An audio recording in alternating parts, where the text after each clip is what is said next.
You can't fight City Hall. Well, really? I am an ordinary person that is here to tell you you absolutely positively can and sometimes you must fight City Hall. Sometimes you must push against rules, regulations, ordinances, laws, even, and administrative guidelines and things that come down the pipe that will kill your business, in much less will you be able to grow or supersize your business if your business is dead because it's put out of business because of regulations or guidelines or unrealistic expectations in order to compete and even stay in business. You've got to fight those things. I am proof that you can fight City Hall and win. Now, it almost killed me, literally, but that wasn't the only thing going on that had an impact on my health and my life. But it was a huge stressful endeavor. Was it worth it? Absolutely, positively worth it, because we took the city to court and won in the judicial system and got back our licensing, which was what we needed to even be in business at all. So sometimes you have to take up the gauntlet and stand up for what you know is right and believe in order for your business to survive. And I have actually had to do that. So if people tell you you can't do this because it's against the rules, absolute poppycock. Guess what?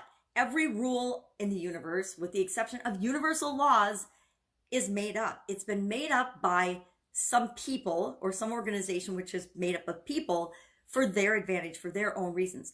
Think about your own business. You have rules and guidelines and processes and procedures and ways of doing things in your business, right? Or if you're just a solopreneur, you have ways that you like to do things, and that's how you do things. And you make up rules and guidelines that's how it works for your business. We have to do that. We need to make up the rules for ourselves so that we can win the game of business on our own terms. And every other business does the same thing. Every government agency, every municipality, every club makes up their own guidelines and rules and regulations. And we do this to create some sort of, semblance of order out of chaos and to create the type of organizations that we want. However, it doesn't mean that the rules and the systems and the things that we set in place are going to be good forever. Think of the old blue laws, the laws that are on the books today that make absolutely positively no sense. I remember living in Texas and I couldn't buy light bulbs on Sunday. So if a light bulb burnt out, I couldn't buy a light bulb to replace my light bulb until Monday rolled around. So I had to live in the dark, right? Crazy. But there are probably thousands and thousands of laws and regulations and rules like that that are still written and still supposedly effective today, but they're not even applicable anymore, right? And then there's other areas that we should have some regulations and guidelines for that there's nothing written in, because sometimes we think we need to regulate common sense for other people because a lot of people sometimes don't behave in an appropriate way.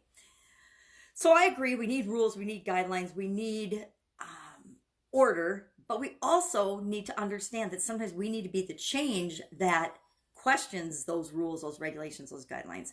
I was a little notorious in my corporate and in my business own, my brick and mortar business days of pushing the guidelines or questioning the guidelines. If there was a government regulation or rule, say USDA, FDA, or OSHA even, that didn't make sense the way it was being applied to my particular organization, I would be the first one to question that and challenge that. And I think you need to be the same. You need to not just be a rule breaker for the sake of being a rule breaker, but you need to question whether something is right or makes sense or is applicable for you. Now, it might be right for bigger organizations.